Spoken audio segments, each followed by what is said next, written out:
আষাঢ়ের এই পরন্ত বিকেলে আমরা একত্রিত হয়েছি সোনারং তরুছায়ার আলিজাকের চত্বরে।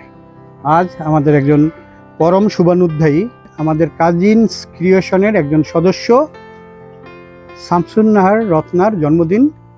সে একজন চিকিৎসক এবং সংস্কৃতিসেবী। প্রতি বছর তার জন্মদিনে শুভেচ্ছা জানিয়ে আমরা আমাদের এই কবিমি শিক্ষার্থীদের বিভিন্ন গাছের চারা উপহার দিই।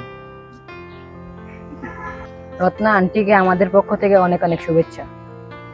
প্রিয় বৃক্ষপ্রেমী, পুষ্পপ্রেমী ডাক্তার শামসুন নাহার রত্না, তোমাকে জন্মদিনে জানাই অগণন শুভেচ্ছা।